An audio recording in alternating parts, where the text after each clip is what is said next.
लूका का सुसमाचार दूसरा अध्याय 1 से लेके 52 पद तक। और परमेश्वर के वचन को आदर देते हुए हम अपने अपने स्थानों पे खड़े होंगे और परमेश्वर के वचन को पढ़ेंगे। मैं एक बार फिर से याद दिला दूं कि ये परमेश्वर के वचन हैं जो पवित्र आत्मा की प्रेरणा से अलग अलग लेखकों के द्वारा पन्नों पे उतारे गए और ये हमारे बेहतरी के लिए लिखे गए ताकि हम परमेश्वर को जानें और हर अच्छे काम के लिए हम तैयार किए जाएं। यहाँ पे लिखा है, उन दिनों में अगस्तुस कैसर की ओर से आज्ञा निकली कि सारे जगत के लोगों के नाम लिखे जाएं। ये पहली नाम लिखाई इस समय हुई जब क्विरिनियुस सीरिया का हाकिम था। सब लोग नाम लिखवाने के लिए अपने अपने नगर को गए। अतः यूसुफ भी इसीलिए कि वह दाऊद के घराने और वंश का था, गलील के नासरत नगर से यहूदियों में दाऊद के नगर बैतलहम को गया। ये अपनी मंगेतर मरियम के साथ जो गर्भवती थी नाम लिखवाए। उनके वहाँ रहते हुए उसके जनने के दिन पूरे हुए और वह अपना पहलौठा पुत्र जनी और उससे कपड़े में लपेटकर चरनी में रखा, क्योंकि उनके लिए सराय में जगह ना थी। और उस देश में कितने गडरिये थे जो रात को मैदान में रहकर अपने झुंड का पहरा देते थे। और प्रभु का एक दूत उनके पास आ खड़ा हुआ और प्रभु का तेज उनके चारों ओर चमका और वे बहुत डर गए। तब स्वर्गदूत ने उनसे कहा, मत डरो, क्योंकि देखो मैं तुम्हें बड़े आनंद का सुसमाचार सुनाता हूँ जो सब लोगों के लिए होगा, कि आज दाऊद के नगर में तुम्हारे लिए एक उद्धारकर्ता जन्मा है और यही मसीह प्रभु है। और इसका तुम्हारे लिए ये पता है कि तुम एक बालक को कपड़े में लिपटा हुआ और चरनी में पड़ा पाओगे। तब एकाएक उस स्वर्गदूत के 7 स्वर्गदूतों का दल परमेश्वर की स्तुति करते हुए यह कहते दिखाई दिया, आकाश में परमेश्वर की महिमा और पृथ्वी पर उन मनुष्यों में जिनसे वह प्रसन्न है शांति हो। जब स्वर्गदूत उनके पास से स्वर्ग को चले गए तो गडरियों ने आपस में कहा, आओ हम बैतलहम जाकर ये बात जो हुई है और जिसे प्रभु ने हमें बताया है देखें। और उन्होंने तुरंत जाकर मरियम और यूसुफ को और चरनी में उस बालक को पड़ा देखा। इन्हें देखकर उन्होंने ये बात जो इस बालक के विषय में उनसे कही गई थी प्रकट की। और सब सुनने वालों ने उन बातों से जो गडरियों ने उनसे कही आश्चर्य किया। परंतु मरियम ये सब बातें अपने मन में रखकर सोचती रही। और गडरिये जैसे उनसे कहा गया था वैसा ही सब सुनकर और देखकर परमेश्वर की महिमा और स्तुति करते हुए लौट गए। जब 8 दिन पूरे हुए और उसके खतने का समय आया तो उसका नाम यीशु रखा गया, जो स्वर्गदूत ने उसके पेट में आने से पहले कहा था। जब मूसा की व्यवस्था के अनुसार उनके शुद्ध होने के दिन पूरे हुए तो वह उसे यरूशलेम में ले गए कि प्रभु के सामने लाएं। जैसा कि प्रभु की व्यवस्था में लिखा है, हर एक पहलौठा प्रभु के लिए पवित्र ठहरेगा। और प्रभु की व्यवस्था के वचन के अनुसार पुड़ुकों का एक जोड़ा या कबूतर के 2 बच्चे लाकर बलिदान करें। यरूशलेम में शामोन नामक एक मनुष्य था और वह मनुष्य धर्मी और भक्त था और इज़राइल की शांति की बाट जो रहा था।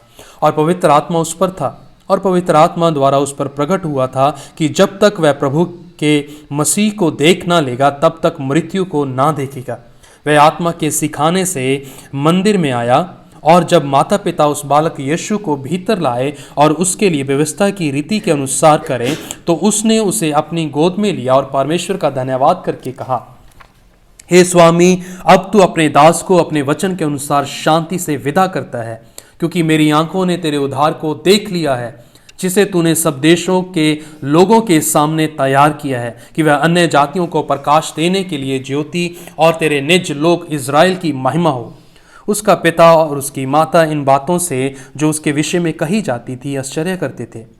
तब शामोन ने उनको आशीष देकर उसकी माता मरियम से कहा, देख, वह तो इज़राइल में बहुतों के गिरने और उठने के लिए और एक ऐसा चिन्ह होने के लिए ठहराया गया है जिसके विरोध में बातें की जाएंगी, वरन तेरा प्राण भी तलवार से वार पर छिद जाएगा। इससे बहुत हृदयों के विचार प्रकट होंगे। अशेर के गोत्र में से हन्ना नामक फन्यूएल की बेटी एक भविष्यवक्तन थी। वह बहुत बूढ़ी थी और विवाह होने के बाद 7 वर्ष अपने पति के साथ रह पाई थी। वह 84 वर्ष से विधवा थी और मंदिर को नहीं छोड़ती थी, पर उपवास और प्रार्थना कर करके रात दिन उपासना किया करती थी। और वह उस घड़ी वहां आकर प्रभु का धन्यवाद करने लगी और उन सबों से जो यरूशलेम के छुटकारे की बाट जोते थे उस बालक के विषय में बातें करने लगी। जब वह प्रभु की व्यवस्था के अनुसार सब कुछ पूरा कर चुके तो गलील में अपने नगर नासरत को फिर चले गए और बालक बढ़ता और बलवंत होता और बुद्धि से परिपूर्ण होता गया और परमेश्वर का अनुग्रह उस पर था। उसके माता पिता प्रति वर्ष फसह के पर्व में यरूशलेम जाया करते थे।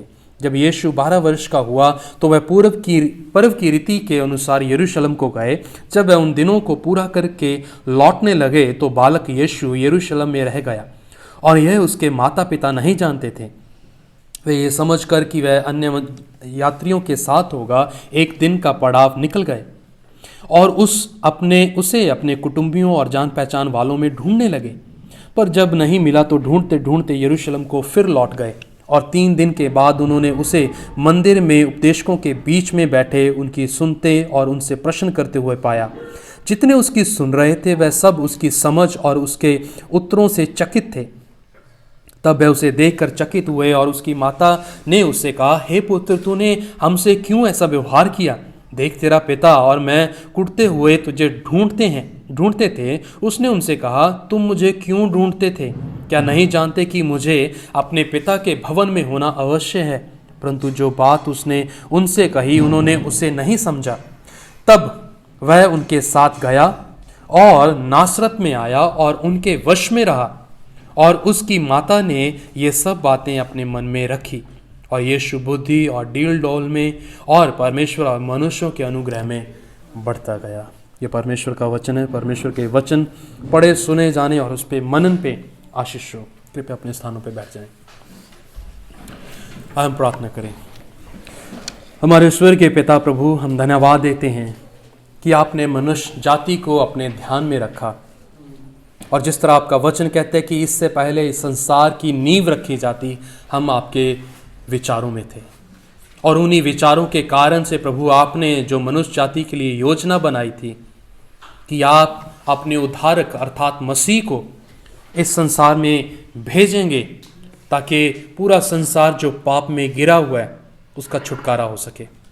तो प्रभु जी, जब हम उसके ऊपर चर्चा करते हैं, मनन करते हैं, तो होने दीजिए कि हम आपके विचारों को जान पाएं, आपके स्वरूप, आपके चरित्र को आपके वचनों में स्पष्ट रूप से देख पाएं और उसके अनुसार प्रभु जी हम अपने जीवनों को जान पाएं।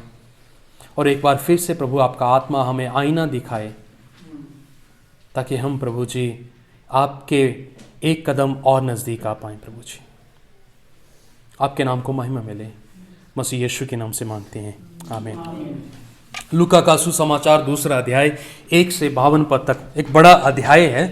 पहले मैं सोच रहा था इसको पूरा सीरीज करूं, मैं 4 या 5 सरमन इसी खंड से करूं, लेकिन फिर मैंने सोचा कि अलग अलग विषयों पे रहते हम इस खंड को देखेंगे, तो इसीलिए मैंने इसको पूरा अध्याय चुना और इस अध्याय को हम 4 मुख्य बिंदुओं में देखेंगे कि किस तरह से परमेश्वर क्रिसमस के रिगार्डिंग जो बड़ा दिन जिसको कहा जाता है, यीशु मसीह का जन्मदिन जो कहलाता है, उसके विषय में ये जो खंड है, ये अध्याय जो है वो क्या कहता है। जब हम गलातियों की पुस्तक पढ़ते हैं, उसका 4 अध्याय उसके 4 पद को पढ़ते हैं, तो वहां पे लिखा है कि जब समय पूरा हुआ तो परमेश्वर ने अपने पुत्र को, अर्थात जो स्त्री का वंश कहलाता है, उसको लॉ के व्यवस्था की अधीनगी में संसार में भेजा जब समय पूरा हुआ।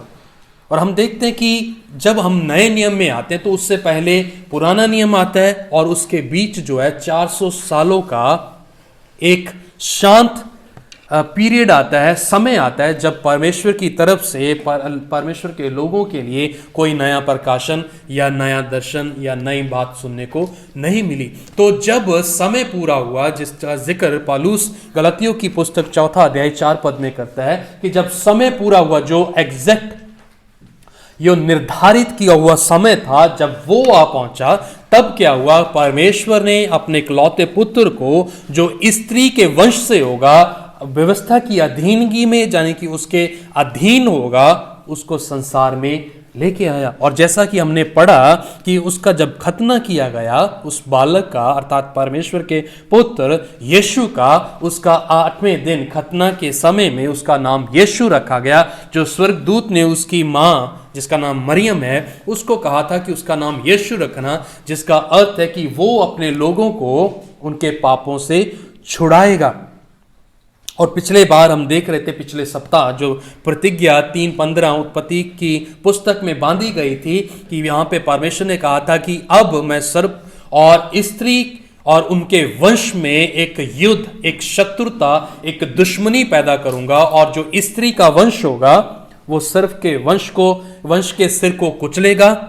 और इसके विपरीत क्या होगा, जो सर्प का, शैतान का वंश है, वो स्त्री के वंश के एड़ी को डसेगा। तो यानी कि जो युद्ध है, जो संघर्ष है, जो दुश्मनी या कहें शत्रुता है, वो लगातार चलती रहेगी। और यीशु मसीह का शैतान के सिर को कुचलना जो है वो एक युद्ध को दर्शाता है, जो इजी नहीं है, आसान नहीं है। जो विजयी यीशु मसीह ने हमारे लिए हासिल की है, जो उद्धार हमारे लिए यीशु मसीह ने उपलब्ध करवाया है, उसकी बड़ी कीमत यीशु को या कहें परमेश्वर को अदा करनी पड़ी। और ये तब ही हुआ जब समय आ पहुंचा, जब सही समय आ पहुंचा। और जब हम यूहन्ना का सुसमाचार भी पढ़ते हैं, पूरे सुसमाचार को जब हम पढ़ते हैं 21 अध्यायों में, तो एक बात है जो लगातार ऑलमोस्ट हर अध्याय में हमें देखने को मिलती है, जहां पे परमेश्वर का वचन कहता है कि जब समय आ पहुंचा। और या यीशु मसीह कहते हैं अन्य जगहों पे यूहन्ना के सुसमाचार में कि अभी समय नहीं आया। तो यीशु मसीह ने जो जो कार्य किए वो समय के नज़ाकत में किए, जो समय उसके लिए ठहराया गया था उसी समय में वो सारी बातें घटी। और यहाँ पे जब हम यीशु मसीह के पहले आगमन को, अर्थात उसके एक बालक के रूप में इस संसार में आने को देखते हैं, तो उसके विषय में पौलुस कहते हैं कि ये परमेश्वर का निर्धारित किया हुआ समय था। क्योंकि इसी चीज को देखने के लिए पुराने नियम में जो भविष्यवक्ता थे वो लालसा कर रहे थे, वो आस लगाए बैठे थे कि जो प्रतिज्ञा यशायाह नबी की पुस्तक में की गई है 8-9 अध्याय में, वो कब पूरी होगी। लेकिन वो इसको अपनी आंखों से नहीं देख पाए, यानी कि इस बात का अनुभव नहीं कर पाए, क्योंकि तब परमेश्वर का समय जो था वो नहीं आया था। लेकिन अब जब हम लूका में हैं तो उसके विषय में पौलुस कहता है कि ये परमेश्वर का समय जो था वो आ पहुंचा, यानी कि समय पूरा हुआ। और अब परमेश्वर ने अपने पुत्र, अर्थात अपने पुत्र को स्त्री के वंश से संसार में भेजा, ताकि जो परमेश्वर के द्वारा योजना है उसको पूरा किया जा सके। और दूसरा अध्याय को हम इस शीर्षक के, इस टाइटल के अधीन देखेंगे, अंतर्गत देखेंगे, the creator God becoming a baby. जो सृष्टिकर्ता परमेश्वर है वो किस तरह से एक बालक बनता है। सृष्टिकर्ता परमेश्वर बालक का स्वरूप लेके हमारे मध्य में आता है। और जैसे मैंने शुरू में कहा कि हम इसको 4 बिंदुओं में देखेंगे। जब हम अपने अंदर झांकते हैं तो हम पाते हैं कि हम अलग अलग तरह की समस्याओं के घेराव में हैं, समस्या से घिरे हुए हैं। चाहे वो हमारी पारिवारिक समस्या हो, चाहे हमारी व्यक्तिगत समस्या हो, हमारी निजी, हमारी पर्सनल लाइफ की समस्या हो, हम समस्याओं से ग्रस्त हैं। चाहे छोटी हो चाहे बड़ी हो, चाहे हम उसको आंकें या उसको नजरअंदाज करें, हम समस्याओं से घिरे हुए हैं। और यहाँ पे भी जब यीशु मसीह का आगमन होता है, यीशु मसीह एक बालक के रूप में आते हैं जो परमेश्वर का प्रिय पुत्र है, जिसके बारे में हम आगे जाके परमेश्वर के मुख से ये घोषणा को देखेंगे। वो जो जिन परिस्थितियों में पैदा हो रहा है वो भी सामान्य परिस्थितियां नहीं है, इजी परिस्थितियां नहीं है। और इसीलिए जो पहला बिंदु जो हम देखेंगे वो है कि यीशु मसीह का जन्म जो हुआ बहुत ही कठिन परिस्थितियों में एक सामान्य रूप से हुआ। यीशु मसीह का जो जन्म था कठिन परिस्थितियों में सामान्य, यानी कि कॉमन तरीके से हुआ, साधारण तरीके से उसका जन्म हुआ, जिसको हम पहले पद से लेके 7वें पद तक हम पढ़ते हैं।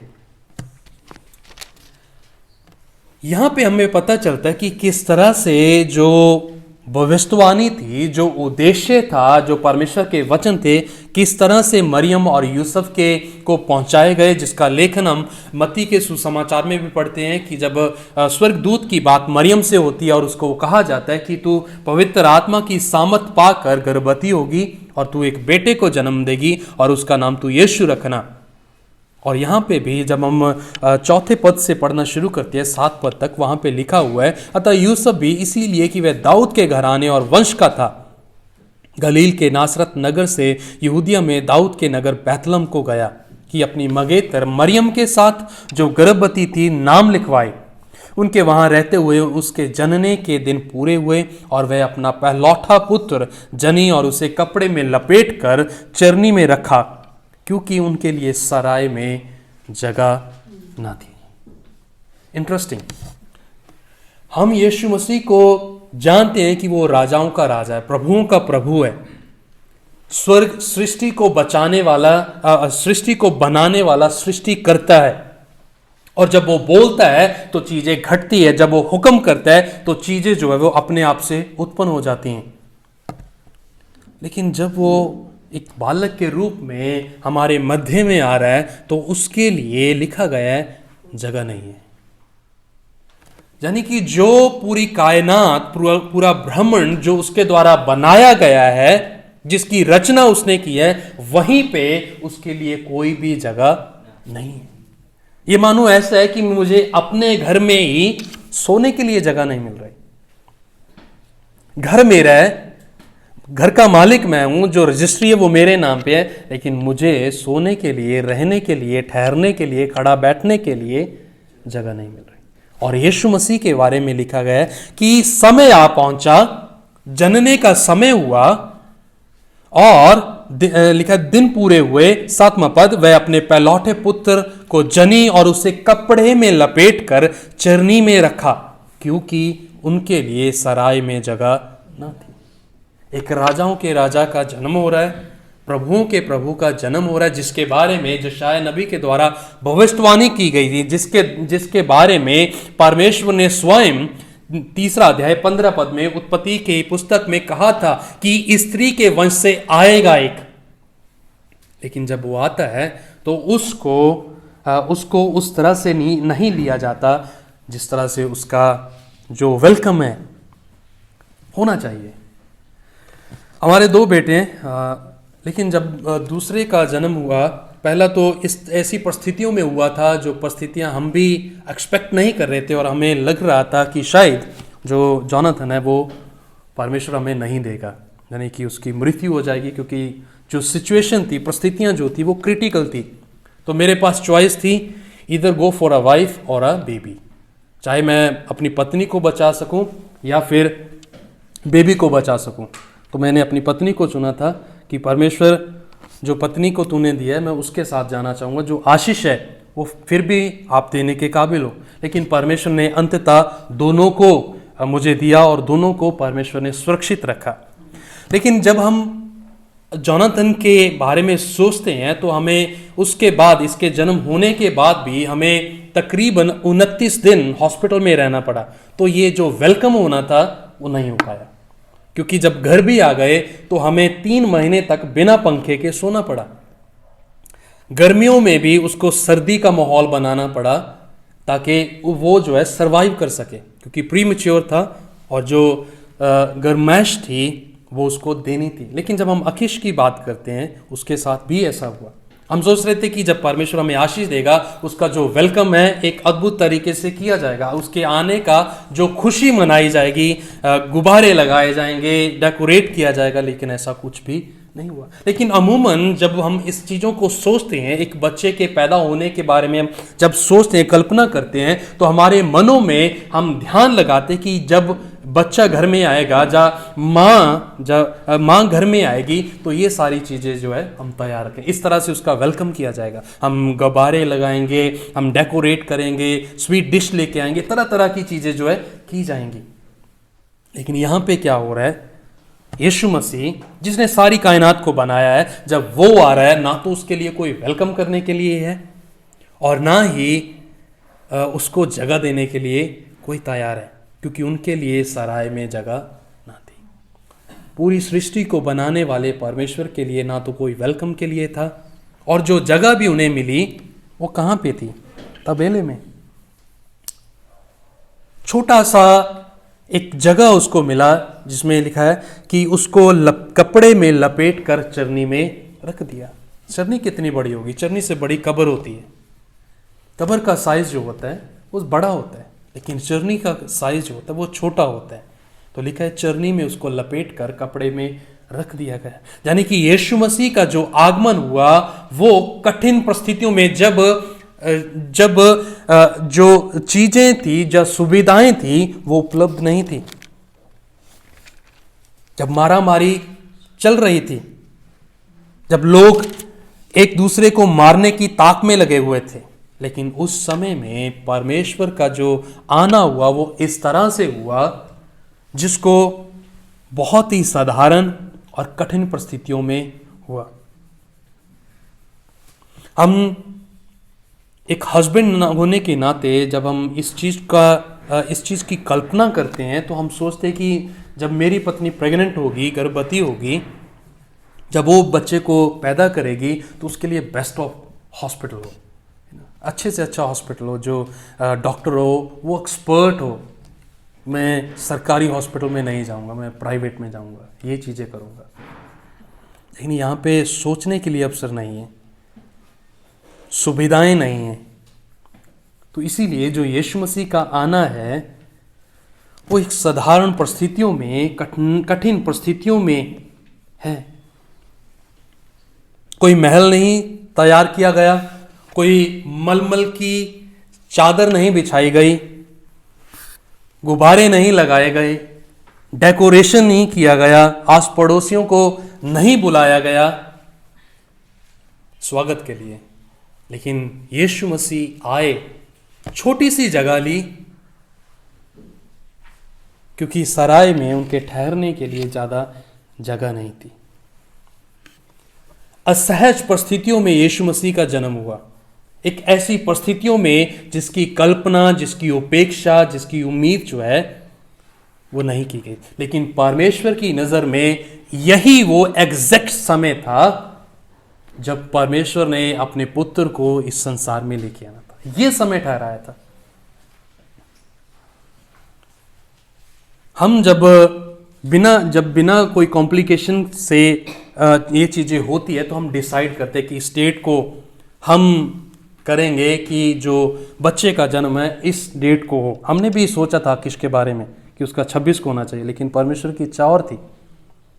लेकिन यहाँ पे परमेश्वर ने संसार की नींव रखने से पहले सोच लिया था कि मैं अपने इकलौते को, अपने पुत्र को अर्थात यीशु को इन परिस्थितियों में भेजूंगा जब सुविधाएं नहीं होंगी, जब हर चीज उसके खिलाफ होगी, ठहरने के लिए, पैदा करने के लिए, बच्चे के लिए जगह नहीं होगी, मलमल की मखमक की चादर नहीं होगी, कपड़े में, पता नहीं कपड़े में उसको लपेट कर चरनी में रख दिया क्योंकि पर्याप्त जगह नहीं थी। लेकिन सवाल जो मैं चाहता हूं कि हम यहां पे सोचें, जब यीशु मसीह का आगमन एक शारीरिक रूप में, जब वो देहधारी एक मनुष्य का रूप लेके संसार में आए तो जगह नहीं थी। लेकिन आज जब हम अपने अंदर झांकते हैं, is there a place for him in our life? क्या उसके लिए हमारे जीवन में जगह है? या जो 7वें पद के अंतिम हिस्से में लिखा है, क्योंकि उनके लिए सराय में जगह नहीं ना थी। क्या आज हमारे जीवन में इस क्रिसमस के सीजन में क्या हम इस बात को कह रहे हैं कि वास्तव में परमेश्वर के लिए मेरे जीवन में जगह नहीं है? अन्य सारी चीजें जो है उन्होंने पहले ही से मेरे जीवन में जगह ले ली है, जगह है ही नहीं है। जब कोई समागम होता है, कुछ सभा होती है, तो जितने लोगों को बुलाया जाता है उतनी कुर्सियां कभी नहीं लगाई जाती, कम लगाई जाती हैं भीड़ को दिखाने के लिए कि लोगों को पता चले कि ज़्यादा इकट्ठ किया गया है। अगर 1000 लोगों को बुलाया गया है तो वहाँ से मैक्सिमम जो चेयर होगी 400 या 500 चेयर हो, 500 लोगों को खड़ा होना पड़ेगा ताकि दूर से निकलने वाले लोगों को लगे कि बहुत भीड़ खड़ी हुई है। कुर्सियों पे कोई बैठा हो ना बैठा हो, लेकिन भीड़ होनी चाहिए। इसी तरह से जब हम अपने अंदर में झांकते हैं तो हम प्री ऑक्युपाइड हैं, हम पहले ही से अन्य सारी चीजों से भरे हुए हैं कि परमेश्वर के लिए जगह है ही नहीं। ना तो हमारे विचारों में, ना हमारे कामों में, ना हमारे चरित्र में, ना हमारे व्यवहार में। पहले ही से अन्य सारी चीजों ने हमें घेर लिया। तो सवाल जो मैं आपके लिए छोड़ना चाहता हूं कि आप इस पे मनन करें और अपने आप से पूछें, क्या इस समय में, इस क्रिसमस के समय में, क्या मेरे जीवन में परमेश्वर के रुकने के लिए जगह है, या पहले ही से मैंने अपने जीवन में किसी और को स्थान दे दिया है। जब वो आया आगमन में तो उसके लिए स्थान नहीं था, लेकिन आज जब यीशु मसीह को आए हुए हजारों साल हो चुके हैं, तो क्या आज हम उसको अपने जीवन में जगह दे रहे हैं, या आज भी हम उस मालिक की तरह ये जवाब दे रहे हैं जो कह रहा था कि नहीं, मेरे पास ज़्यादा जगह नहीं है, ज़्यादा से ज़्यादा मैं छोटी सी चरनी तुम्हें दे सकता हूँ, लेकिन इससे बढ़कर नहीं। लेकिन फिर भी परमेश्वर ने वही समय चुना। परमेश्वर चाहता तो अरेंज कर सकता था, परमेश्वर चाहता तो वहीं से बोलता कि एक बड़ा स्थान बन जाए, एक बड़ी जगह बन जाए और तमाम सारी सुविधाएं अपने आप से वहां पैदा हो जाए। हो सकता था, क्योंकि इसी तरह से तो परमेश्वर ने सृष्टि की रचना की थी। जब हम उत्पत्ति की पुस्तक को, पहले अध्याय को पढ़ते हैं, तो परमेश्वर ने सिर्फ हुक्म किया, आज्ञा दी कि ज्योति हो जाए, और हो गई। वहां के लिए कोई भी चीज का इस्तेमाल नहीं किया गया। लेकिन परमेश्वर चाहता तो अपने इकलौते पुत्र के लिए एक शानदार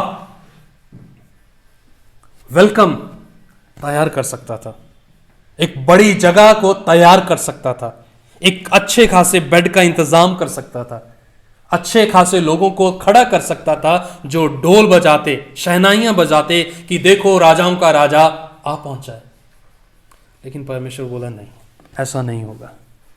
एक साधारण परिस्थितियों में, कठिन परिस्थितियों में, वैसी परिस्थितियों में जो सामान्य नहीं है, जो जिसकी उम्मीद लोग नहीं करेंगे, उन परिस्थितियों में मैं अपने इकलौते पुत्र अर्थात यीशु को लेके आऊंगा, ताकि जो जिस उद्देश्य से उसको भेजा जाए वो उद्देश्य जो है पूरा हो। और उसी बालक के विषय में यशायाह नबी 9 अध्याय उसके 6 पद में कहता है कि देखो हमारे लिए एक बालक जन्मा है और हमारे लिए एक पुत्र को दिया गया, और सारा राज्य जो होगा उसके कंधों पे होगा। उसका नाम अद्भुत सलाहकार कहलाएगा, सर्वशक्तिमान परमेश्वर कहलाएगा, अन्नाती पिता कहलाएगा, और शांति का राजकुमार होगा। और ये कौन है? यीशु, जिसके रुकने के लिए जगह नहीं है। तो क्या आज हमारे जीवन में इस अद्भुत सलाहकार के लिए जगह है, जिसके विषय में प्रकाशित वाक्य 3 अध्याय 20 पद में लिखा है कि देखो परमेश्वर तुम्हारे दिल के द्वार पर खड़ा खटखटा रहा है और कहता है कि जो कोई मेरे लिए अपने द्वार को खोलेगा, मैं उसके साथ आकर उसके साथ संगति करूंगा, उसके साथ खाना खाऊंगा। तो क्या इस समय में, इस सीजन के चलते, क्या हमने अपने द्वारों को, अपने दिल के दरवाजों को खोला हुआ है, या हम कह रहे हैं कि परमेश्वर पहले ही से बड़े मेहमान आए हुए हैं, आप बाहर ही रुक जाओ, आपका समय जो है अभी नहीं आया है। लेकिन परमेश्वर कहता है कि समय आ पहुंचा है। ये हमें देखना है, हमें अपने आप को जांचना है कि क्या हम परमेश्वर को अपने अंदर आने देंगे।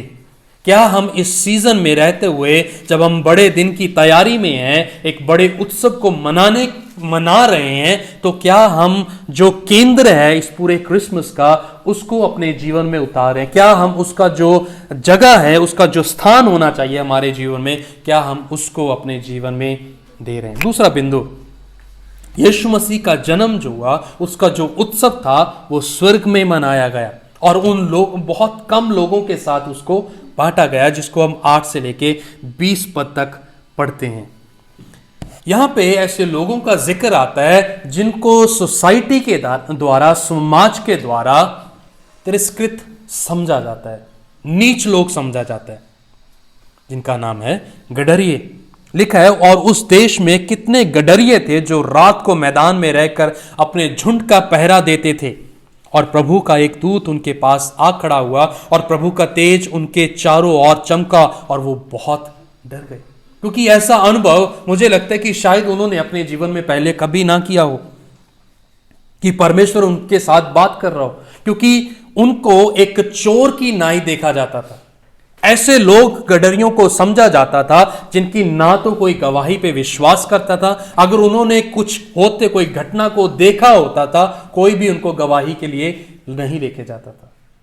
उनको हमेशा उन पे शक किया जाता था, उन पे संदेह किया जाता था।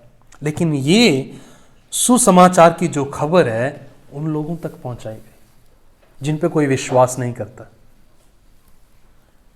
परमेश्वर का वचन जो है, जब हम उसको खोजते हैं, जब उसको पढ़ते हैं, तो हमें ऐसी ऐसी चीजें दिखाता है जो स्वीकार करना आसान नहीं है। उदाहरण के लिए, जैसे मैं पहले भी एक दफा बता रहा था कि जब हम पुराने नियम में पढ़ते हैं तो परमेश्वर ने अपने दास को खाना खिलाने के लिए एक कौवे का इस्तेमाल किया, जिसका स्वभाव ही नहीं है देना, जिसका स्वभाव है छीनना। लेकिन परमेश्वर ने उसको ठहराया ताकि वो अपने नबी को, अपने बंदे को खाना प्रोवाइड कर सके। और यहां पे परमेश्वर ऐसे लोगों को इस्तेमाल कर रहा है, ऐसे लोगों को चुन रहा है जहां तक ये सुसमाचार की जो खबर है, यीशु मसीह के आने की खबर जो है उन तक पहुंचे। और उनका रिएक्शन क्या हुआ? पहला, जब उन्होंने स्वर्गदूत को ये कहते सुना, 10 पद में लिखा है, तब स्वर्गदूत ने उनसे कहा मत डरो, क्योंकि पिछले पद में लिखा है कि जब उन्होंने तेज प्रकाश को देखा तो बहुत डर गए। तब स्वर्गदूत ने उनसे कहा मत डरो, क्योंकि देखो मैं तुम्हें बड़े आनंद का सुसमाचार सुनाता हूं जो सब लोगों के लिए होगा। हो सकता है कि ये गडरिये जो झुंड में बैठे हुए हैं, रात में अपनी भेड़ों की रखवाली कर रहे हैं, जब आवाज पहुंची तो हो सकता है कि इनमें आपस में बातचीत हुई होगी कि ये कैसा अनुभव है, ये कैसी आवाज है जो हमें बोल रहे हैं। हमें तो कोई बात करना पसंद नहीं करता, हमें तो जो आम समाज के लोग हैं वो हमसे घृणा करते हैं, हम पे विश्वास ही नहीं करते। और यहां पे ना मानो समाज के लोग, यहां तो परमेश्वर का स्वर्गदूत खुद पहुंच चुका है, उनकी परिस्थितियों में आकर उन्हें बता रहा है कि एक तुम्हारे लिए बालक जो है वो जन्म लिया है। जब कोई भी प्रोग्राम रखा जाता है तो उसका जो प्रोग्राम का शेड्यूल होता है, जो कार्ड है, जो इनविटेशन है, वो किसको दिया जाता है? जो खास लोग होते हैं, जो उच्च पदवी के लोग होते हैं, सबसे पहले उनको दिया जाता है। अगर हम अपनी बात भी यहां पे करें तो हम जो प्रथम है, जो उच्च स्तर पे है, हम उसके पास जाएंगे, चाहे वो चाय का कप हो, चाहे पानी का गिलास हो। क्यों? क्योंकि वहां पे रिस्पेक्ट है। लेकिन यहां पे जब परमेश्वर के सुसमाचार की बात होती है तो वो बड़े राजा को ना देकर, फरीसियों को जो अपने आप को बड़े धर्मी लोग कहलाते थे, उनको ना देकर ऐसे लोगों को दिया जा रहा है जो नीच लोग हैं, जिनकी समाज में कोई रिस्पेक्ट है ही नहीं है, जिनको समाज में कुछ समझा ही नहीं, उनका होना और ना होना एक बराबर है। परमेश्वर कहते हैं कि मैं उनके पास जा रहा हूं। तमाम लोग जो अपने आप को बड़ा कहलाते हैं उनको पीछे छोड़कर एक ऐसे लोगों के मध्य में मैं जाता हूं ताकि मैं अपने उद्धारकर्ता की बात उनसे कह सकूं। और लिखा है 10 पद में, देखो मैं तुम्हें बड़े आनंद का सुसमाचार, आनंद की बात नहीं, बड़ा आनंद, यानी कि बियॉन्ड एक्सप्लेनेशन, वो आनंद जिसके बारे में बताया ही नहीं जा सकता, अनस्पीकेबल जॉय, जिसको शब्दों में बयान ही नहीं किया जा सकता। और ये आनंद है इन गडरियों के लिए, इसकी प्राथमिकता, इनके मायने, इनकी वैल्यू जो है और भी ज्यादा बढ़ गई, क्योंकि ये इस चीज की तो कामना ही नहीं कर रहे, एक्सपेक्ट ही नहीं कर रहे। और आगे लिखता है कि आज दाऊद के नगर में तुम्हारे लिए एक उद्धारकर्ता जन्म है। क्या करेगा उद्धारकर्ता? हमें ज्यादा भेड़ें खरीद के देगा, जहां हमें फिर से समाज में इज्जत देगा? नहीं। इसके बारे में जब हम आगे जाएंगे चर्चा करेंगे। ये उद्धारकर्ता वो होगा जो हम जहां पे हैं उन परिस्थितियों से निकाल कर उस पिता से मिला देगा जिस पिता ने हमें अपने स्वरूप, अपनी समानता में बनाया है। और इसकी पहचान क्या होगी? 12 पद में लिखा है, और इसका तुम्हारे लिए ये पता है कि तुम एक बालक को कपड़े में लिपटा हुआ और चरनी में पढ़ा पाओगे। वहीं पे रखा गया था 7वें पद में, गडरियों को बोला गया कि जब तुम जाओगे तो उसकी यह पहचान होगी कि वो चरनी में कपड़े में लिपटा हुआ होगा। अद्भुत है हमारा परमेश्वर। इसीलिए हम अपने परमेश्वर को बोलते हैं कि हमारा परमेश्वर जो है वो परिस्थितियों को कंट्रोल करता है। वो ऐसा नहीं है कि आज अगर यहां पे मौजूद है तो उसको दूसरी जगह का नहीं पता। वहां पे मरियम और यूसुफ से बात करके आया है परमेश्वर, और यहां पे गडरियों से बात कर रहा है स्वर्गदूत के जरिए से, और उनको कहते हैं कि जब तुम जाओगे तो ये उसका चिन्ह होगा कि तुम बालक को चरनी में पड़ा कपड़े में लिपटा हुआ पाओगे। 13 पद, तब एकाएक उस स्वर्गदूत के साथ स्वर्गदूतों का दल परमेश्वर की स्तुति करते हुए ये कहते दिखाई दिया, आकाश में परमेश्वर की महिमा और पृथ्वी पर उन मनुष्यों में जिनसे वह प्रसन्न है शांति मिले। किससे प्रसन्न है? स्वर्गदूतों से, जिनका अपना कोई वजूद ही नहीं है, जिनका अपना कोई स्टेटस ही नहीं है, जिनका अपना कोई अस्तित्व ही नहीं है समाज में। उन पे परमेश्वर ने, उनके ऊपर परमेश्वर ने अपने आप को प्रकट किया। तो क्या गडरिये हिम्मत दिखाकर इस बड़ी आनंद की खबर पे विश्वास कर क्या वो देखने जाएंगे? उस स्तुति, उस उद्देश्य में शामिल होंगे, या अपने आप को उस गिनती, उस सूची में अपने आप को रख पाएंगे जिनसे परमेश्वर प्रसन्न है? 15 पद, जब स्वर्गदूत उनके पास से स्वर्ग को चले गए तो गडरियों ने आपस में कहा, आओ हम बैतलहम जाकर ये बात जो हुई है और जिसे प्रभु ने हमें बताया है देखें। और उन्होंने तुरंत जाकर मरियम और यूसुफ को और चरनी में उस बालक को पड़ा देखा, और इन्हें देखकर उन्होंने ये बात जो इस बालक के विषय में उनसे कही गई थी प्रकट की, और सब सुनने वालों ने उन बातों से जो गडरियों ने उनसे कही आश्चर्य किया। क्यों? They are not the people who can be trusted, क्योंकि ये गडरिये वो लोग थे जिन पे विश्वास नहीं किया जा सकता। लेकिन मौका किसको मिला? उनको जिन पे विश्वास नहीं किया जा सकता। उनको परमेश्वर ने खबर दी कि जाओ, और परमेश्वर को पता है कि इन पे विश्वास नहीं करेगा, लेकिन फिर भी परमेश्वर खबर उन्हीं को देता है। अगर हम इसको मनुष्य मन से सोचें तो हम सोचें कि परमेश्वर को हेरोदेस को बताना चाहिए था, क्योंकि वो ओहदे में था, पदवी पे था, और अगर वो हुक्म करता तो सभी लोगों को मानना पड़ता। लेकिन परमेश्वर वो रास्ता ना चुनकर गडरियों का रास्ता चुनता है, उन पर अपने आप को प्रकट करता है और बोलता है कि जाओ और इस चीज का अनुभव करो। और वो विश्वास करते हैं कि कोई आया है, स्वर्गदूत उतर के आया और हमसे बात की है।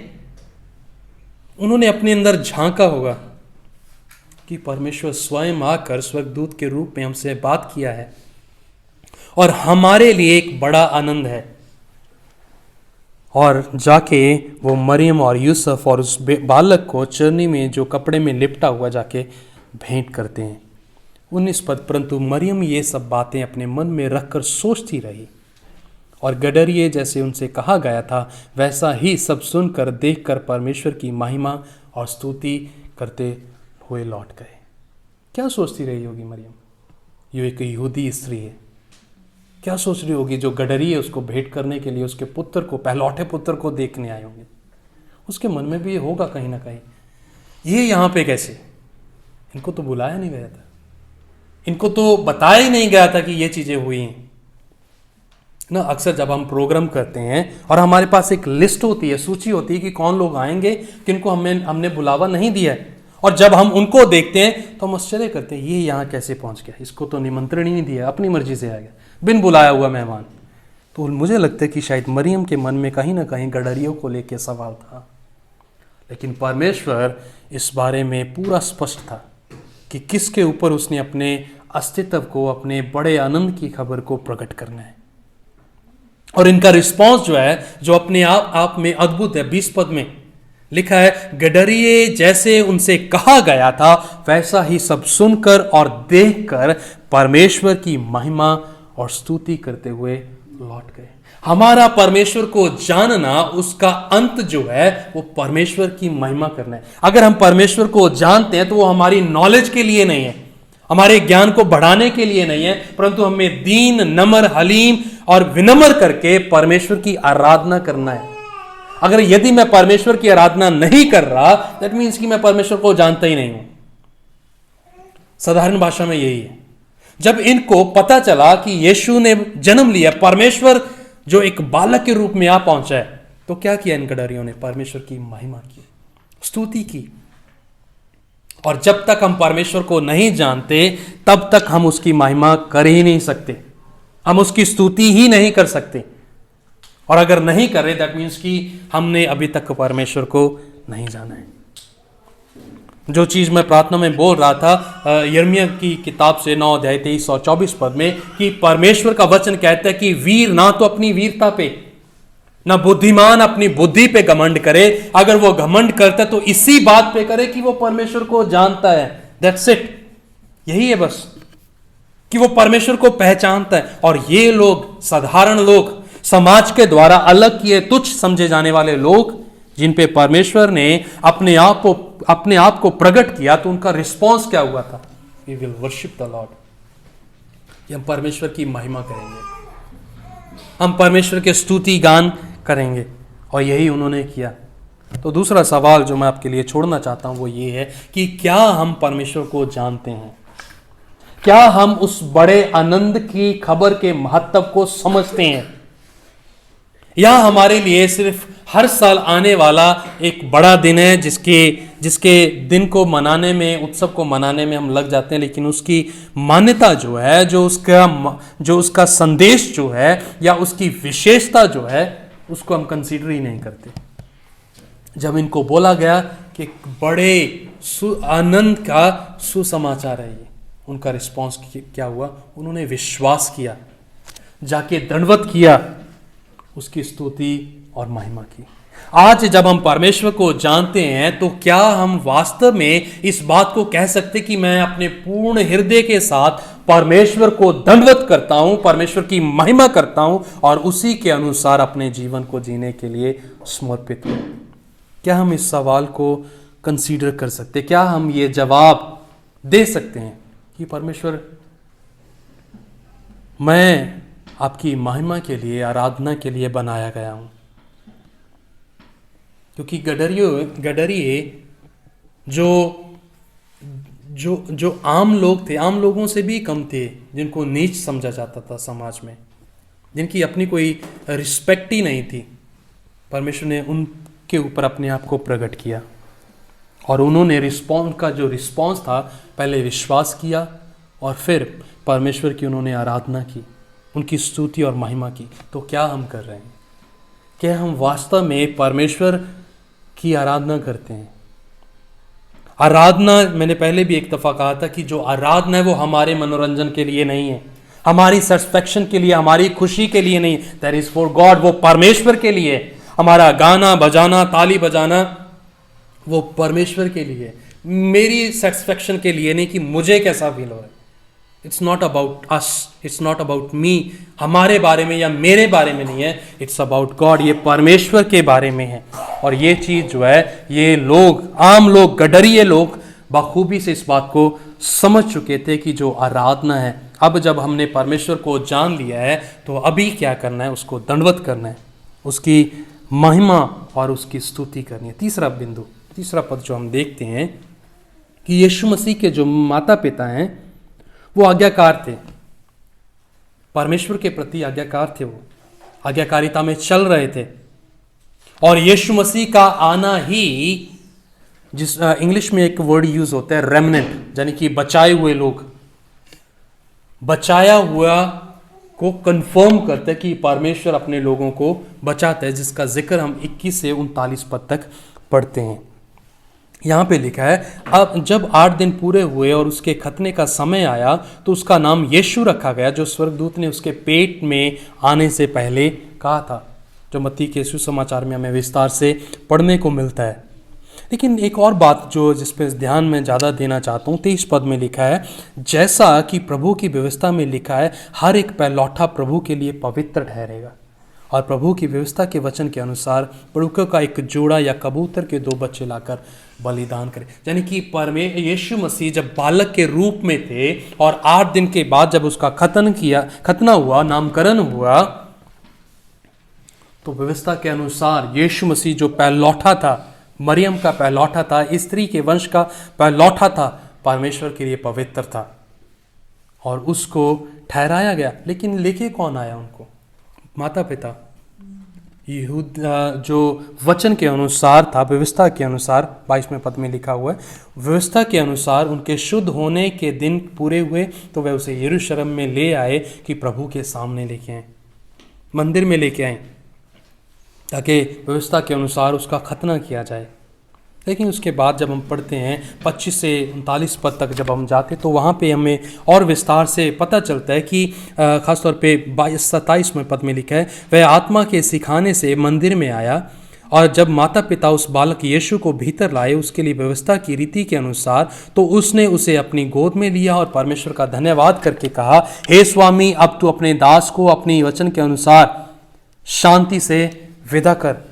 कौन है ये व्यक्ति? 25 पद लिखता है, यरूशलेम में शमौन नामक एक मनुष्य था और वह मनुष्य धर्मी और भक्त था और इज़राइल की शांति की बाट जो रहा था और पवित्र आत्मा उस पर था और उसकी प्रार्थना ये थी कि प्रभु, जब तक मैं तेरे द्वारा भेजे उद्धारकर्ता को ना देख लूं तब तक मेरी आंखें जो हैं वो बंद ना हो, मैं मरूं ना।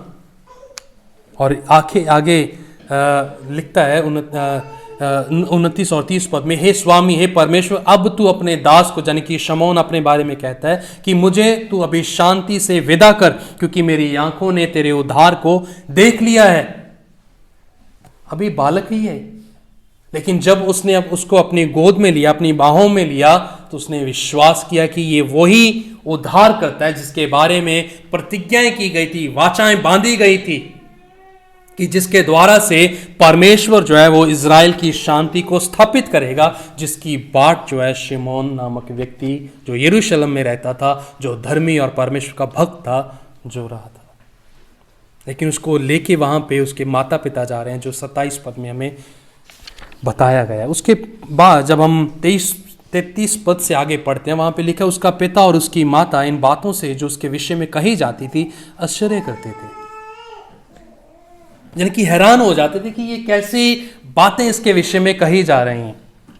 हालांकि उसका उद्देश्य, जब स्वर्गदूत मरियम के पास आया था, उद्देश्य स्पष्ट था कि वो क्या करेगा, वो लोगों को उनके पापों से छुड़ाएगा, उनको बचाएगा। लेकिन जब भी कभी कोई उसके बारे में बात करता था और ऐसी बात कर देते थे, तो मरियम और यूसुफ अक्सर हैरान हो जाते थे।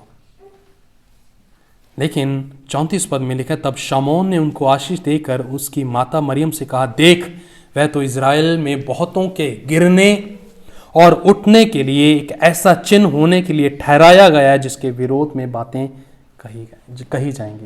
यानी कि यीशु मसीह का आना क्या है? लोगों को गिराएगा, लोगों को उठाएगा। यानी कि इसका अर्थ क्या है कि परमेश्वर यीशु मसीह का आना जो है वो परमेश्वर का उद्धार भी है और परमेश्वर का न्याय भी है। जो कोई उस पर विश्वास करेगा वो बच जाएगा, लेकिन जो उसके विरोध में, उसको नजरअंदाज, तिरस्कृत, उसको ठुकरा देगा, विश्वास नहीं करेगा, वो गिर जाएगा, अर्थात वो नाश हो जाएगा। और आगे 35 पद में लिखा है, वरन तेरा प्राण भी तलवार से वार पर छिद जाएगा, इससे बहुत हृदयों के विचार प्रकट होंगे। यानी कि जब ये चीजें घटेगी तो तुझे भी कहीं ना कहीं अच्छा नहीं लगेगा। तो ये चीजें जो है यहाँ पे हम एक साइड में यूसुफ और मरियम की आज्ञाकारिता को पाते हैं, जो व्यवस्था के अनुसार बालक अर्थात यीशु को आराधनालय में, मंदिर में लेके आते ताकि उसका खतना हो, नाम रखा जाए और परमेश्वर की जो योजनाएं हैं उसके द्वारा पूरी की जाएं। और 38 पद में आप देखें, यहाँ पे लिखा हुआ है, और वह उस घड़ी वहां आकर प्रभु का धन्यवाद करने लगी और उन सबों से जो यरूशलेम के छुटकारे की बाट जोते थे उस बालक के विषय में बातें करने लगी। स्त्री जिसके विषय में लिखा गया 37 पद में, जो 84 वर्ष से विधवा थी, लेकिन मंदिर को नहीं छोड़ती थी, पर उपवास और प्रार्थना कर करके रात दिन उपासना करती थी और वो भी बात जो रही थी कि उद्धारकर्ता आएगा। और आगे लिखा है 38 पद में, उस बालक के विषय में ये स्त्री भी बात किया करती थी।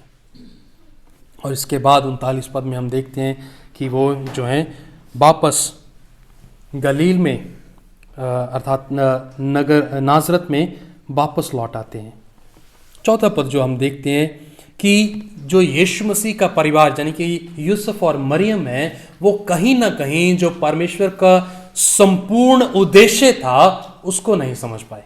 ओबीडिएंट थे, आज्ञाकारिता में चल रहे थे, व्यवस्था के अनुसार उन्होंने हर रिवायत को पूरा भी किया, लेकिन वो उद्देश्य को अभी पूर्ण रूप से समझ नहीं पाए। 40 से 52 पद तक हम इस चीज को पाते हैं। फसह के पर्व पर यरूशलेम में उसको वो जाया करते थे माता पिता यीशु के। जब यीशु 12 वर्ष का हुआ तो वह पर्व की रीति के अनुसार यरूशलेम को गए। जब वह उन दिनों को पूरा करके लौटने लगे तो बालक यीशु यरूशलेम में रह गया और वह उसके माता पिता इस बात को नहीं जानते थे। और जब उन्हें पता चला 47 पद में, जितने उसकी सुन रहे थे वह सब उसकी समझ और उसके उत्तरों से चकित थे। तब वह उसे देखकर चकित हुए और उसकी माता ने उससे कहा, हे पुत्र, तूने हमसे क्यों ऐसा व्यवहार किया? देख तेरा पिता और मैं कुर्ते हुए तुझे ढूंढते फिर रहे हैं। लेकिन यीशु मसीह क्या है, पीछे मंदिर में रुक गया। यहाँ पे अगर हम मनुष्य मन से देखें तो हमें गलती किसकी रहती है? यीशु मसीह की, जिसने अपनी माँ की उंगली को छोड़ दिया और गुम हो गया। लेकिन यीशु मसीह अपने उद्देश्य के लिए क्लियर है, वो क्यों आया है। इसीलिए यीशु मसीह सवाल करता है 49 पद में कि तुम मुझे क्यों ढूंढ रहे हो? मैं तुम्हारे संग होने के लिए नहीं आया गया, मैं इसीलिए आया हूं ताकि जो पिता का उद्देश्य है वो पूरा किया जाए। जब पिता के राज्य का जो विस्तार है वो लोगों तक किया जाए, परमेश्वर के राज्य का प्रचार लोगों के बीच में किया जाए। और इसीलिए जब 12 दिन पूरे हुए, बजाय इसके कि वो अपने माता पिता के साथ लौटता, वो पीछे रुक गया और लोगों से बातचीत करने लगा। 46 पद में लिखा है, और 3 दिन के बाद उन्होंने उसे मंदिर में उपदेशकों के बीच में बैठे उनकी सुनते और उनसे सवाल करते हुए पाया। जितनी उसकी सुन रहे थे वह सब उसकी समझ और उसके उत्तरों से चकित थे। क्यों चकित थे? 40 पद को देखें। और बालक बढ़ता और बलवंत होता और बुद्धि से परिपूर्ण होता गया और परमेश्वर का अनुग्रह उस पर था। तो ये जो बालक कठिन परिस्थितियों में, साधारण परिस्थितियों में पैदा हुआ, लेकिन ये बालक साधारण नहीं था। परिस्थितियां साधारण थी, कठिन थी, लेकिन ये बालक जो उत्पन्न हुआ, पैदा हुआ, वो साधारण नहीं था। वो बुद्धि से परिपूर्ण होता गया, बलवंत होता गया, बढ़ता गया और परमेश्वर का अनुग्रह उस पर था। और इसीलिए जब वो उपदेशकों के बीच में बैठा था तो सारे लोग जो उसको सुनने वाले थे वो हैरान थे। लेकिन दूसरी ओर उसके माता पिता इस बात से जो थे हैरान थे कि ये क्या हो रहा है। ये बालक जो सिर्फ 12 वर्ष का ही है, ये कैसे बड़े जो व्यवस्था के सिखाने वाले हैं उनसे सवाल जवाब कर रहा है। इसीलिए वो खोजते हुए सवाल करते कि तू यहाँ पे क्या कर रहा है? हम तेरे पीछे भाग रहे हैं, तुझे खोज रहे हैं। लेकिन हम जब यूहन्ना के सुसमाचार को पढ़ते हैं तो यीशु मसीह वहाँ पे जवाब देते हुए कहते हैं कि मेरा जो उद्देश्य है, या कहें मेरा भोजन जो है, वो मेरे पिता की इच्छा को पूरा करना है। और उसकी इच्छा क्या थी पिता की? कि वो आराधनालय में रुके, मंदिर में रुके और लोगों से विचार विमर्श करे और लोग उस पर चकित हों और परमेश्वर की आराधना करें। 50 पद में लिखा, परंतु जो बात उसने उनसे कही उन्होंने उसे नहीं समझा। यानी कि परमेश्वर के उद्देश्य को समझा उन्होंने नहीं। मरियम जो परमेश्वर के उद्धारकर्ता को अपनी कोख में लिए हुए थी इतने समय तक, जब वो एक बालक के रूप में संसार में भी आ गया, देन ऑल्सो तब भी उसको ये उसके उद्देश्य का, जब परमेश्वर के उद्देश्य को समझ पाना उसके लिए इजी नहीं था, आसान नहीं था, चाहे वो उद्धारकर्ता को अपनी कोख में लेके चल रहे थे। वो बालक जो पूरी सृष्टि का, पूरे ब्रह्मांड का बनाने वाला है। लेकिन 50 पद कहता है जो बातें यीशु ने कही उसके माता पिता ने उसको ना समझा। 51 पद, तब वह उनके साथ गया और नासरत में आया और उनके वश में रहा, और उसकी माता ने ये सब बातें अपने मन में रखी। अपने मन में रखी, कौन सी बातें रखी? कि ये बालक जो है कहने से बाहर हो गया है। लेकिन दूसरी तरफ वो अपने पिता की इच्छा को पूरा कर रहा था। वो देख रहा था कि मेरे लिए प्रथम स्थान जो है वो मेरा स्वर्गीय पिता है जिसने मुझे भेजा है। ये पिता, माता पिता जो मेरे लिए ठहराए गए हैं, ये मेरे लिए प्राथमिकता नहीं है। लेकिन इसका कदापि ये अर्थ नहीं है कि यीशु मसीह ने अपने माता पिता का आदर नहीं किया। आगे हमने पढ़ा 51 पद में कि वो नासरत में उनके साथ जो था चला गया, आदर के साथ चला गया। लेकिन उसकी प्राथमिकता क्या थी? अपने पिता को, अपने स्वर्गीय पिता को आदर देना। और उसके विषय में आगे 52 पद कहता है, और यीशु बुद्धि और डील डोल में और परमेश्वर और मनुष्यों के अनुग्रह में बढ़ता गया। तीसरा सवाल जो है हमारे लिए कि हमारी प्राथमिकता कौन है? हमारे माता पिता, हमारे भाई बहन, हमारे मित्रगण, या कोई और? कौन है हमारे जीवन में प्रथम स्थान लिए हुए, जो हमें परमेश्वर का जो उद्देश्य है हमारे लिए, हमारे जीवन के लिए, जिसको समझने के लिए रुकावट बने हुए हैं? क्योंकि हम सबको जब परमेश्वर ने इस जमीन पे रखा हुआ है तो हम सब के लिए परमेश्वर ने एक उद्देश्य रखा है। तो क्या हम उस उद्देश्य को समझकर यह जान पा रहे हैं कि हमारे जीवन की प्राथमिकता क्या है? क्या है हमारे जीवन की प्राथमिकता? यहां पे यीशु मसीह की जब हम प्राथमिकता को देखते हैं तो उसकी प्राथमिकता क्या थी? परमेश्वर के वचन के प्रति उसकी भूख और प्यास। इसीलिए वो आराधनालय में रुका, मंदिर में रुका, ताकि बातचीत हो, परमेश्वर के राज्य के ऊपर बातचीत की जाए। और जब बात हुई तो लोग जो थे वो चकित हुए, हैरान हुए, क्योंकि उसकी प्राथमिकता क्लियर थी। हमारे जीवन में हमारी प्राथमिकता क्या है? हम किस तरह से जब इस चीज को देख रहे हैं, क्रिसमस सीजन को देख रहे हैं, तो इस क्रिसमस सीजन के चलते हुए हमारे जीवन में प्राथमिकता क्या है? क्या हम वाकई में क्रिसमस जिसके बारे में है उसको प्राथमिकता दे रहे हैं या किसी अन्य चीज को दे रहे हैं?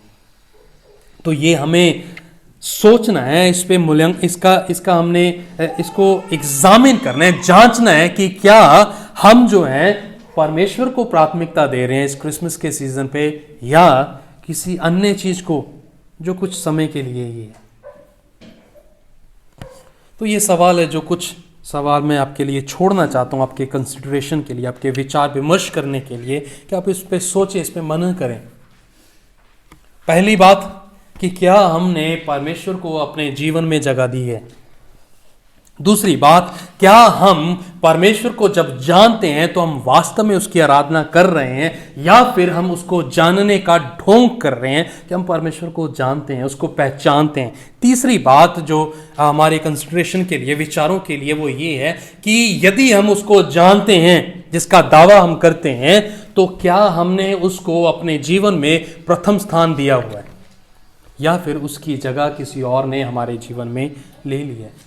किसी चीज ने या किसी व्यक्ति विशेष ने? किसने हमारे जीवन में परमेश्वर की जगह ले ली है?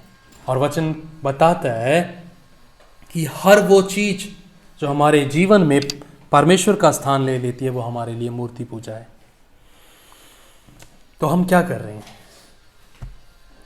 वो सृष्टिकर्ता जो बालक के रूप में हमारे मध्य में आया, हमारे बीच रहा, उसको हमने बालक ही जाना या उद्धारकर्ता करके ग्रहण किया? तो आइए हम इस सीजन क्रिसमस में रहते हुए, जब हम इसका सेलिब्रेट कर रहे हैं, आनंद मना रहे हैं, तो इन चीज़ों के ऊपर भी ध्यान दें कि किस तरह से परमेश्वर ने जो उचित समय था, ठहराया हुआ, निर्धारित किया हुआ समय था, उसी समय परमेश्वर अपने पुत्र को संसार के में लेके आया, और इसीलिए लेके आया ताकि आप और मैं उस पर विश्वास करें और विश्वास करने के द्वारा हम बचाए जा सके। आइए हम प्रार्थना करें। प्रभु जी, हम धन्यवाद करते हैं आपकी योजनाओं के लिए, आपकी प्रतिज्ञाओं के लिए, आपके वाचाओं के लिए। और प्रभु, आपका वचन हमें बताता है कि आप अपने वायदे के पक्के और सच्चे हैं।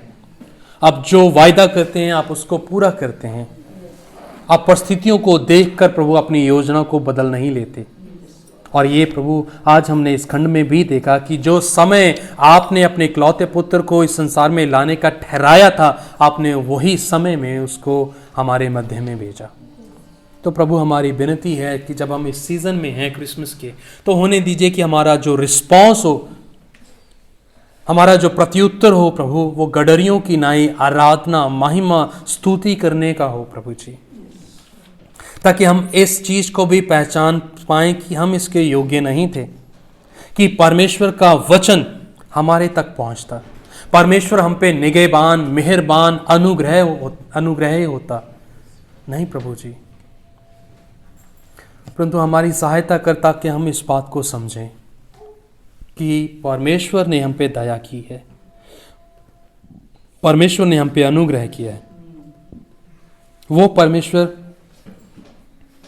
जो आधिकारिक रूप में हमें दंड दे सकता था, उसने हमारा दंड अपने पुत्र पे दे दिया। तो प्रभु, होने दीजिए कि इस सीजन में चलते हुए हम इन सारी बातों के ऊपर मनन करें और आपको अपने जीवन में वो स्थान दे पाएं जो आपका है। प्रभु, हमारी सहायता करें।